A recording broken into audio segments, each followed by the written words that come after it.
मेरा विषय है उत्तम समाज व्यवस्था का निर्माण कैसे किया जाए जिसमें हर इंसान खूबसूरत जिंदगी जिए, कोई भी गुनाह ना हो, कोई भी क्राइम ना हो, कोई भी बलात्कार ना हो, कोई भी कौभांड ना हो, ऐसा खूबसूरत समाज व्यवस्था हो। ये मेरा संशोधन का विषय है। लेकिन ये संशोधन में 10-15 मिनट के वीडियो में नहीं कर सकता, इसलिए मुझे राष्ट्रीय स्तर पर आना होगा। वो संशोधन मेरा समझाने के लिए उसका आयोजन करना पड़ेगा। मुझे 130 करोड़ लोगों के सामने आना होगा, इसलिए आपको मेरा वीडियो शेयर करना होगा, तभी ये मुमकिन है। मैं किसी भी सामाजिक संस्था को भी मेरा संशोधन बता देने के लिए तैयार हूं। मैं शास्त्रों आधारित समाज व्यवस्था का संशोधन नहीं करता हूं। मैं शास्त्रों आधारित और इतिहास आधारित समाज व्यवस्था का संशोधन नहीं करता हूं। मैं प्रकृति की सीधी व्यवस्था को समझने का प्रयास करता हूं। हाँ, कहीं पे शास्त्रों का या इतिहास का आधार लेना पड़े वो अलग बात है। कवि गोपाल दास नीरज ने कहा था कि हमें इंसान में से इंसान बनने की कोई व्यवस्था होनी चाहिए। हमें इंसान में से इंसान बनने की कोई व्यवस्था होनी चाहिए जो अभी तक नहीं हुई। इंसान में से इंसान बनने की व्यवस्था का मतलब है कि हमें ऐसी शिक्षा व्यवस्था क्रिएट करनी होगी, शिक्षा व्यवस्था लानी होगी। लेकिन अभी तक उसका सिलेबस भी नहीं लिखा गया है। इंसान में से इंसान बनने की शिक्षा व्यवस्था का शिक्षा की व्यवस्था भी नहीं हुई और उसका सिलेबस भी नहीं लिखा गया है। तो हमें वो इंसान में से इंसान बनने की व्यवस्था की का सिलेबस लिखना होगा और इसकी शिक्षा व्यवस्था लानी होगी। मानव समाज की 4 अवस्था है जो जीव होने के नाते, सभी जीव है, सभी जीवों को हम जानवर कहते हैं। तो सभी जीव होने के नाते हम भी जीव है, इसलिए हम भी जानवर है। तो हमारी भी जानवर अवस्था है। तो हमारी जानवर अवस्था, सभी जीवों की जानवर अवस्था 2 बाजू है, प्रकृति की प्लस बाजू और प्रकृति की माइनस बाजू। प्रकृति की प्लस बाजू जो जानवर अवस्था है, इसके ऊपर जो अवस्था है वो इंसान अवस्था है। प्रकृति की माइनस बाजू पर जो जानवर अवस्था है, इसके नीचे जो अवस्था है वो राक्षस अवस्था है। तो ये चारों अवस्था में हम मानव लोग बटे हुए हैं। एक्चुअली हमें इंसान अवस्था में जीना चाहिए, या इंसान अवस्था या प्रकृति की प्लस बाजू पर जो जानवर अवस्था में हमें वो समाज व्यवस्था हमें लानी होगी। प्रकृति की प्लस बाजू पर जो जानवर अवस्था है, ये जिंदगी भी अच्छी है, लेकिन ज्यादातर लोग हम प्रकृति की माइनस बाजू पर जो जानवर अवस्था है इस अवस्था में जी रहे हैं, और कुछ लोग राक्षस अवस्था में जी रहे हैं।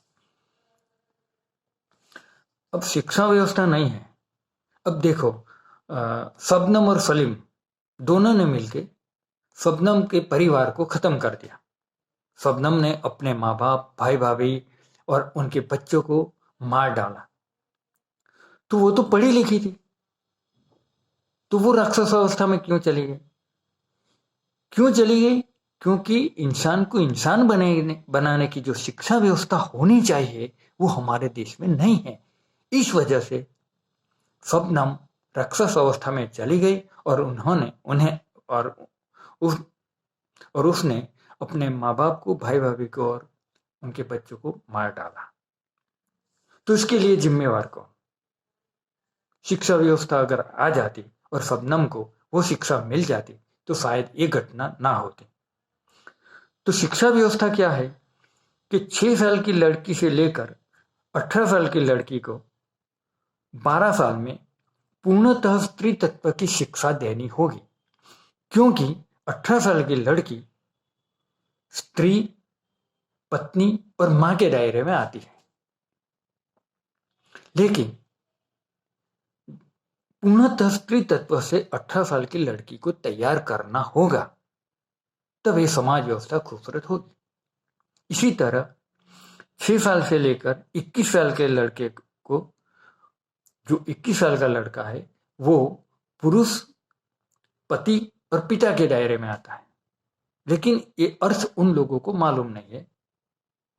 तो इसकी शिक्षा देनी होगी। जो हमें जीना है इसकी शिक्षा व्यवस्था होनी चाहिए। अभी जो शिक्षा व्यवस्था है वो तो हमें इंसान बनाने की शिक्षा व्यवस्था नहीं है। इसलिए इस चारों अवस्था में मानव प्राणी बटा हुआ है और ज्यादातर हम प्रकृति की माइनस बाजू पर है। प्रकृति की माइनस बाजू पर है, इसमें भी जानवर अवस्था में है और राक्षस अवस्था में है। तो ये सारी घटनाएं आप अखबार पढ़िए, न्यूज चैनल देखिए, तो देखो कितनी क्राइम होते रहते हैं देश में, कितने बलात्कार होते हैं, कितनी हत्याएं होती हैं, कितनी आत्महत्याएं होती हैं। तो ये सब क्यों होता है? क्योंकि इंसान में से इंसान बनने की शिक्षा व्यवस्था की शुरुआत नहीं हुई और विश्व के किसी देश में नहीं हुई, हमारे देश में भी नहीं हुई। लेकिन हमें ये करनी चाहिए, मैं वो संशोधन करता हूँ। उत्तम समाज व्यवस्था का निर्माण कैसे किया जाए, लेकिन वो मैं यहाँ पे वीडियो में नहीं कह सकता। इसके लिए मुझे राष्ट्रीय स्तर पर आना होगा, 130 करोड़ लोगों के सामने आपको लाना होगा।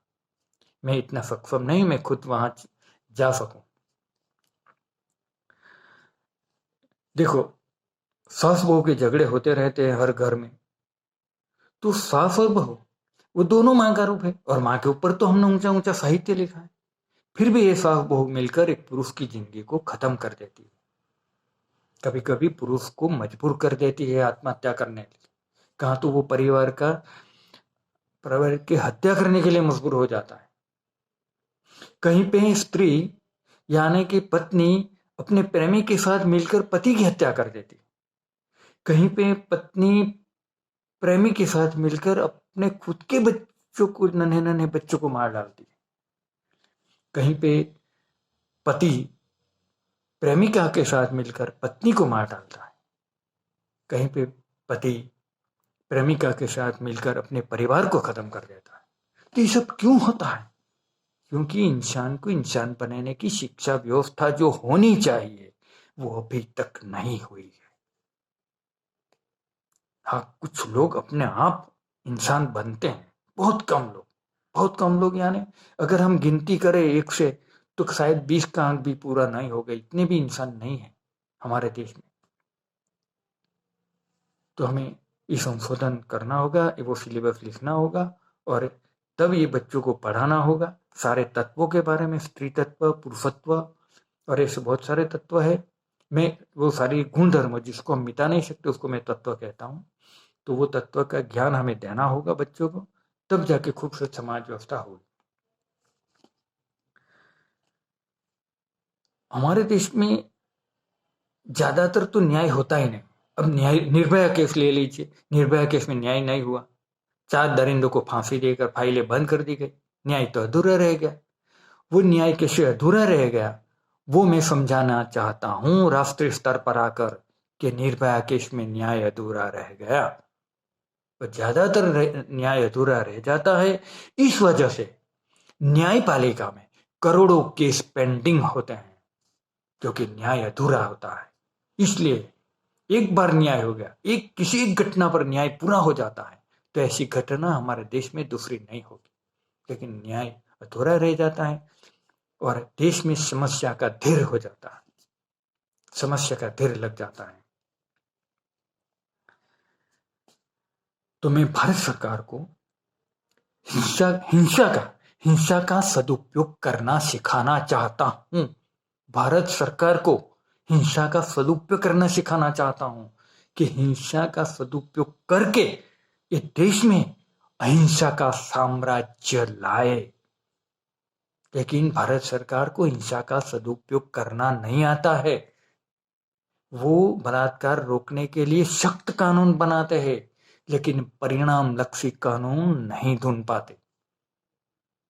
इसलिए मैं आपको कहता हूं, देश के दिग्गज कवि, लेखक एवं सन्निष्ठ नागरिकों एवं संशोधनकर्ताओं को कहता हूं, मेरी रिक्वेस्ट है कि हमें सब मिलकर समाज व्यवस्था का संशोधन करना होगा और भारत सरकार को बताना होगा। भारत सरकार समाज व्यवस्था का संशोधन नहीं कर सकती, इसकी वजह में समय आने पर बताऊंगा, समझाऊंगा।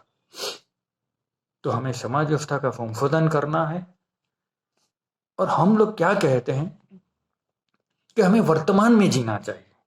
वर्तमान में, यार वर्तमान हमारे हाथ में नहीं है। हमारा वर्तमान तो हमारे पूर्वजों के हाथ में था, लेकिन हमारे पूर्वजों ने हमारा वर्तमान नहीं सजाया। हमारे पूर्वजों ने भविष्य सजाना चाहिए था, जो आज हमारा वर्तमान है। तो हमारा पूर्वजों ने हमारा वर्तमान के बारे में कुछ सोचा नहीं था। तो आज हम आने वाली अंतिम पीढ़ी तक के पूर्वज है, तो पूर्वज होने के नाते हम आने वाली पीढ़ी के बारे में क्या सोचते हैं? क्या आप लोगों ने सोचा? आपके घर के नन्हे बच्चों की जान को हमें बचाना है, उनका भविष्य सजाना है, आने वाली पीढ़ी को भविष्य सजाना है, उसको बचाना है। क्या आप इसके बारे में सोचा आप लोगों ने? क्या आप आपके घर के नन्हे बच्चों को प्यार करते हो? कितना प्यार करते हो? नहीं। जो इंसान अवस्था का जो प्यार होता है, वो प्यार नहीं करते। भौतिक जीव सृष्टि का जीव होने के नाते जो प्यार होता है प्राकृतिक अवस्था का, बस वही प्यार है हम बच्चों को करते हैं। इंसान अवस्था का प्यार तब करेंगे जब आप लोग सोचेंगे उनका भविष्य के बारे में। वो प्यार नहीं करते हैं दोस्तों। वो बात भी समझाऊंगा कि प्यार, इंसानी प्यार विस्तार से कर सकता है, लेकिन हम नहीं करते प्यार इतना। बस उसकी मासूमियत की मजा लेते हैं, लेकिन उसका भविष्य के बारे में सोचते नहीं है। और हम आने वाली अंतिम पीढ़ी तक के पूर्वज है, और वो भी जिंदा। आज हम कुछ भी कर सकते हैं आने वाली पीढ़ी के लिए। तो हमें सबसे पहले इंसान में से इंसान बनने की शिक्षा व्यवस्था लानी होगी, इसका सिलेबस लिखना होगा। वो सारी बात मैं देश को समझाना चाहता हूँ राष्ट्रीय स्तर पर आके। दोस्तों, मैं आज आपको 2 मुद्दा सोचने के लिए देता हूं। एक तो सब लोग, बहुत से लोग कहते हैं कि पुस्तक सच्चा मित्र है, हमें पुस्तक पढ़ना चाहिए। महात्मा गांधी जी ने भी कहा था कि पुस्तक सच्चा मित्र है, हमें पुस्तक पढ़ना चाहिए। तो मैं क्या कहता हूं कि 130 करोड़ लोगों को बोल दे कि पुस्तक पढ़ने बैठ जाओ, अच्छे इंसान बन जाएंगे। ऐसा करना है। 130 करोड़ लोगों को बोल देते हैं कि पुस्तक पढ़ लो, अच्छे इंसान बन जाओगे। भाई, पुस्तक सच्चा मित्र है, वो बात सही है, लेकिन क्या 130 करोड़ लोग पुस्तक पढ़ने बैठ जाएंगे? तो ऐसे कैसे समाज व्यवस्था होगी यार? कुछ तो हमें समझना होगा। दूसरा एक मुद्दा है, ये मुद्दा सोचिए आप लोग कि 130 करोड़ पुस्तक पढ़ने बैठ जाते हैं, तो मेरा संशोधन की कोई जरूरत नहीं है। आप बोल लो 130 करोड़ लोगों को कि पुस्तक पढ़ना शुरू कर दे, अच्छे इंसान बन जाएंगे। कोई जरूरत नहीं है, मेरे वीडियो डिलीट करते हैं ना ऐसा हुआ तो। दूसरा एक मुद्दा है, एक समय मेरा शरीर का वेट 69 किलोग्राम था, और अभी मेरा शरीर का वेट है 61 किलोग्राम, यानी 8 किलोग्राम मेरा कम हो गया। तो जब मैं 69 किलोग्राम था तब भी तो मैं बिपिन पटेल था नहीं, और आज 61 किलोग्राम का हूं तब भी मैं बिपिन पटेल हूं। तो वो 8 किलो का बिपिन पटेल कहाँ चला गया? आप ढूंढ सकते हो, क्योंकि वो भी 8 किलो बिपिन पटेल ही था। आज भी मैं बिपिन पटेल हूँ 61 किलोग्राम का, और 69 किलोग्राम का था तब भी बिपिन पटेल है। तो बीच में का 8 किलो बिपिन पटेल कहाँ चला गया? तो आप ढूंढिए, अगर मिल सकते हैं तो ठीक है, वरना मैं तो राष्ट्रीय स्तर पर अगर आप जब लाओगे तब मैं बताने वाला हूँ। तो मेरा आने वाला वीडियो बहुत खूबसूरत वीडियो है। शासन व्यवस्था की खामियां दूर करने की सिस्टम का जो मैंने संशोधन किया है, जो मैं ये वीडियो में नहीं बता सकता, लेकिन मैं उसका प्राथमिक स्तर पर आपको परिचय दूंगा। तो ये वीडियो सुनने जैसा है, तो ये वीडियो तो खास सुनिए। शासन व्यवस्था की खामियां दूर करने की सिस्टम जो मैंने ढूंढ निकाली है, मैं समझाना चाहता हूं, लेकिन उसका प्राथमिक स्तर पर परिचय दूंगा। सिस्टम नहीं समझा पाऊंगा, वीडियो में नहीं सिस्टम समझा सकता हूं। तो दोस्तों, मेरा वीडियो आप लोग शेयर कीजिए, आप शेयर करते रहिए, तभी तो मैं भारत सरकार तक या कोई नेशनल न्यूज चैनल तक पहुंच सकूंगा। हाँ, एक बात जरूर है, मुझे वॉइस कॉल और वीडियो कॉल ना करें, मुझे व्हाट्सएप करें, और आप किस संस्था के साथ जुड़े हुए हो और आप किस पद पे हो वो मुझे बता देना, मैं आपको सामने से फोन करूंगा। मैं कोई भी संस्था को बताने के लिए, मेरे संशोधन बताने के लिए तैयार हूँ। ऐसा जरूरी नहीं कि मैं भारत सरकार तक पहुंचूं या नेशनल न्यूज चैनल तक पहुंचूं। अगर पहुंच सकता हूँ वो तो वेल एंड गुड, 130 करोड़ लोगों के सामने आता हूँ तो, लेकिन अब ऐसा मुझे मुमकिन नहीं लगता है। तो कोई भी संस्था को मैं बताने के लिए तैयार हूँ, लेकिन वॉइस कॉल और वीडियो कॉल ना करें। और मेरे बारे में जितनी भी जानकारी आपको हासिल करनी है तो यूट्यूब पर जाके इंडिया बिपिन पटेल लिखिए, इंडिया बिपिन पटेल, और इसमें मेरे सभी वीडियो आप लोग सुन लीजिए। इसमें मेरे मेरे नाम, एड्रेस, मेरा नाम, पता और संपर्क नंबर सब कुछ लिखा है, सब कुछ बताया है। तो आप लोग मुझे मेरा ये वीडियो शेयर कर दीजिए और मुझे कोई भी सामाजिक संस्था या भारत सरकार या नेशनल न्यूज़ चैनल तक ले जाइए, लेकिन वीडियो शेयर जरूर कीजिए। बहुत से लोग शेयर नहीं करते हैं, सुनने के बाद डिलीट कर देते हैं। ऐसा मत करो। समाज की व्यवस्था, अपने घर के नन्हे बच्चों को प्यार करो, उनके भविष्य के बारे में सोचो। भविष्य बहुत खराब है, भविष्य बहुत खराब है। देखो वो तो अब मैं समझाऊंगा तब आपको पता चलेगा कि सच में भविष्य बहुत खराब है। तो प्लीज मेरा वीडियो शेयर कर दीजिए। तो मैं यहाँ वीडियो कट कर देता हूँ। धन्यवाद। जय हिंद, जय भारत।